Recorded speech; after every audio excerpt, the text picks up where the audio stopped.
Budget में तनख्वाहों में कम इजाफे के खिलाफ ग्रैंड अलायंस के एहतजाजी मुलाजमीन ने बलोचिस्तान असम्बली के सामने जाने की कोशिश की। पुलिस ने GPO चौक पर मुजाहिरीन पर शेलिंग की, मुतादिद अफराद को गिरफ्तार कर लिया। मजीद जानते हैं डॉन न्यूज़ के नुमाइंदे अब्दुल्ला जहरी से। अब्दुल्ला, मजीद तफसील बताइएगा, क्या ताज़ा तरीन सूरत हाल है अभी की?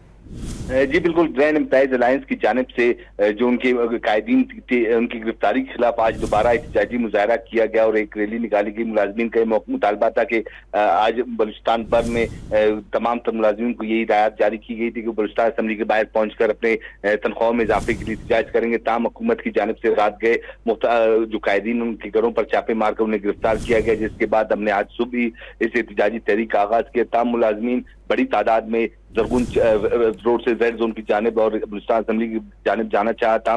पुलिस की जानिब से रुकावटें और कंटेनर खड़ी की गई तो मुलाजमीन की जानिब से GPO चौक पर ही धरना दिया गया। इस दौरान पुलिस की जानिब से मुलाजमीन पर शेलिंग की गई और शेलिंग के दौरान मुलाजमीन ने ये मौक़िफ़ इख्तियार किया कि उनके 10 से ज्यादा मुलाजमीन बेहोश जबकि मुतादिद गिरफ्तार हो चुके हैं, जबकि पुलिस की जानिब से सूबाई कायदीन समेत दर्जनों अफराद की गिरफ्तारी का भी दावा किया गया है। इस वक्त बड़ी तादाद में मुलाजमीन क्वेटा प्रेस क्लब और रेड जोन की तरफ में मौजूद है और एहतजाज उनका जारी है। ताम उनका ये मुतालबा है कि उन्हें फौरी तौर पर उनके न सिर्फ कायदीन को रिहा किया जाए बल्कि उनके साथ जो एग्रीमेंट किया गया है 30% डिस्पैरिटी अलाउंस और 10% DRA और वो फौरी तौर पर उन्हें अदा किया जाए। ताम बजट में उन्होंने ये तमाम तर मुतालबात मंजूर ना करके बजट में नहीं डाले गए, जिस वजह से उन्होंने एहतजाज का रास्ता इख्तियार किया है। जी अब्दुल्ला जहरी अपडेट कर रहे थे, आपका शुक्रिया।